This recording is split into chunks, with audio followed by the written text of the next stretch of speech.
WSRT Fitness. If this is your first time here, please remember subscribe, click the bell, and select all for notifications. Thank you so much for watching and welcome.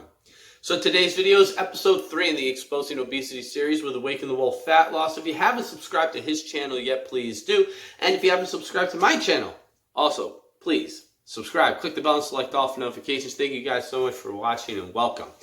So today with episode 3, we're talking about our anxieties starting activity, because when you are morbidly obese and you are chronically inactive, one of the hardest things to do is to get up and get moving again. And so I'm actually going to send it over to Eli so that he can start off by telling you some of his anxieties when he first started getting active. What is up, YouTube? Awaken the Wolf Fat Loss. Thank you, Sean, for giving me an opportunity to help spread the word with these collaborative videos.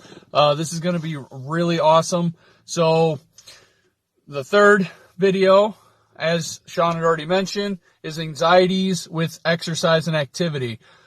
Starting off for me, I focused a lot on my nutrition because of the exercise aspect of it, how it scared me. And I think the biggest thing that I felt anxiety about when it came to exercise wasn't going to the gym and feeling like people were going to judge me, or going to the gym and not knowing anything about what to do, how to do it. The biggest fear for me was doing something and hurting myself because of it. Because I knew that the state that I was in a compromised position, that if I did any sort of strenuous activity or any sort of like high impact activity without realizing how damaging it could be, that I could potentially hurt myself. And as we all know, when you're morbidly obese and you hurt yourself, it can be a very crippling thing. Like, you can really get put out for a long time. And then if that happens, it tends to spiral into gaining more weight because you're not going to be active because you're trying to heal. And it's just a difficult position to be in when you know you have to exercise, but then you get scared, you have anxiety because you don't want to hurt yourself. And that was my biggest anxiety. So the silver lining with the fact that I had anxiety for exercise was the fact that I studied more about nutrition. I educated myself more about my nutrition, which in the end is going to be the most important tool to losing weight. So it kind of helped me focus on probably the more important aspect of weight loss. So there's a silver lining there, blessing in disguise, I guess you could call it. But I did finally get to the gym because I wanted to exercise. I knew that exercising would help my weight loss immensely. I knew exercising would help me build muscle because I didn't want to lose muscle. I wanted to keep as much muscle as I had on me. So I did eventually go to the gym, and starting off, what I did was I essentially didn't worry. I pretty much stepped to the door. I didn't worry about having a plan. I didn't worry about, what I was going to be doing. All I did was I just focused on trying to make going to the gym a habit, a routine, so I could just go, and it would, to the point where I would feel bad if I didn't go. Like, I felt like weird, like, oh man, I didn't go to the gym today. It's not good. Which I feel that way now. Anytime I miss a day of my scheduled programming, I get like, I don't want to say angry, but I get really annoyed because I'm like, man, I should have gone today, and that's what I wanted to work up to when I started going to the gym. I wanted to work up to having that mentality, because after that, I can really start focusing on programming and things of that nature. And then when I hired Alan and Crystal as my weight loss coaches, they gave me a program to work with. So I didn't have to worry too much about learning what I was doing because I trusted them. And I knew they knew what I needed to do, what I could do, what I should do. So after that happened, my anxiety went even lower. I didn't have as much anxiety after having that help. And that's one of the biggest things you can take away from it. If you have anxiety in the gym, having someone to help you is going to help you immensely. Like, if you have accountability coaches like Alan or Crystal, that they can spell out exactly what you can do, what you should do. If you go with somebody that makes you feel more comfortable, all that stuff can help you feel better when you go to the gym. But that anxiety, it's there for everybody that starts off. and you can work your way through it. I worked my way through it. Sean worked his way through it. And at the end of the day, it'll be worth it. Trust me. Thank you very much, Eli. So when we're talking about these anxieties, for me, it was kind of crazy because I grew up in shape. I didn't grow up obese. I became obese as an adult because I became less and less active. I became that chronically inactive person.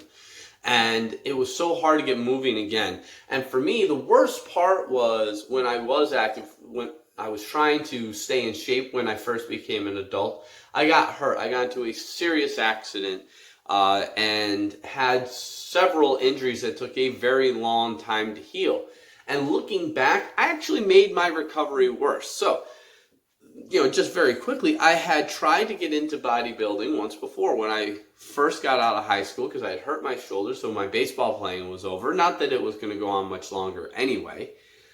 And I wanted to become a professional wrestler. So I was doing bodybuilding with a couple of my friends who were actually trying to be bodybuilders. I just wanted to look big so I could go be a professional wrestler.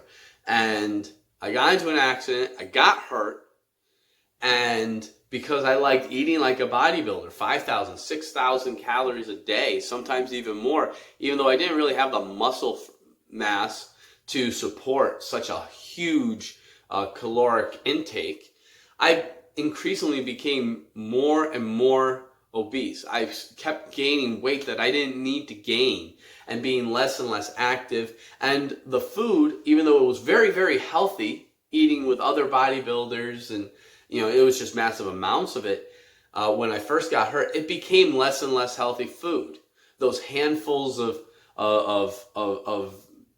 fruits and vegetables became handfuls of potato chips. The water and protein shakes became juices and sodas. And I became addicted to the sugar rush and the processed foods.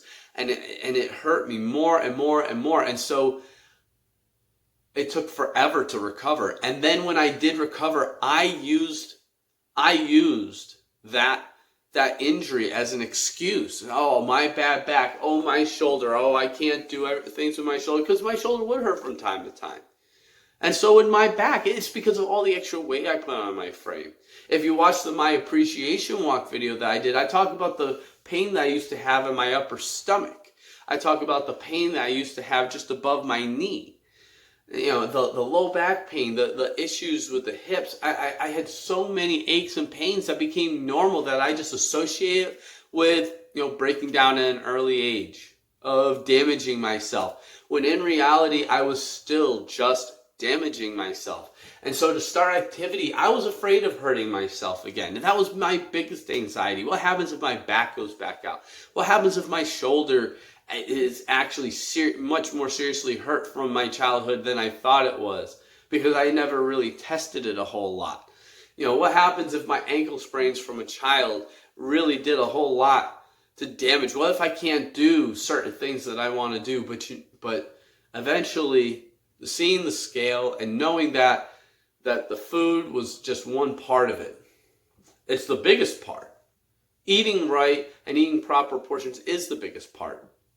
But it's not the only part. And starting the activity, starting moving again was so critical. And when I started moving again, starting off as just small walks, starting off with standing instead of sitting, starting off with just being active and engaging with people rather than sit on a phone and message back and forth on Facebook became so important. Now, I know that in episode 4, we're going to be talking about our anxieties with joining a gym. But quite frankly, until I joined that gym, and I'll talk about what my anxieties were in that episode about joining a gym, but all of my biggest anxieties were before that. Going up and down the stairs in front of my apartment. Which was one of the biggest catalysts for where I'm sitting there on the stairs saying, I can't get up the stairs. I've done so much damage to myself, I can't climb a flight of stairs without being lightheaded. How terrible is that? And so I was afraid of getting hurt. But you start moving and you get sore, you get achy, but then you keep going and you keep moving. Now, as many of you know, this past February, I fell on the ice and I suffered a serious injury to my foot and ankle that ended up requiring surgery, a pretty invasive surgery. Recently, I found out there's actually more damage than originally thought, and more work was actually done in the surgery than was originally told to me to make sure that everything was repaired. And it was just an oversight, by the way. It's not like I was being being lied to, but they didn't know about certain things that were wrong until they cut me open. And then this, surgeon's just in and out so quick and talking about the more important parts of the recovery. He didn't think I wanted to know, but when I spoke with another doctor, they're looking at it saying, oh yeah, you also had this, this, and this. It's crazy. But I'll tell you, and why this is important, is when I fell and I got hurt, that was the exact thing that I was anxious about in the first place. And if it had happened 6 months earlier, if it had happened a year earlier, I would have sat on the couch for an God knows amount of time, and I would have used it as another excuse to not get healthy and not lose weight and not be healthy. It would have just been an excuse and would have fucked up the entire rest of my life. But yet, the small change of being active and staying active and wanting to do the best I can caused a change in my mind, where I was working out at home the same day I got hurt. I couldn't go to the gym, doctor's orders. I do listen to my doctor. But I kept it active every day. I didn't care. I was going to succeed no matter what. And that's what you can do too. You can succeed. You can find the right way. And I hope you do. I hope you enjoyed today's video. If you did, please remember to subscribe, click the bell, select all for notifications. Subscribe to Eli's page, Awaken the Wolf Fat Loss. You can also follow him on Instagram at Awaken the Wolf Fat Loss. You can follow me on Instagram at WSRT Fitness. You can join the Facebook group where Eli and I both are and we both respond. So that's WSRT Fitness. Thank you guys so much for watching. I'll see you again soon. Bye.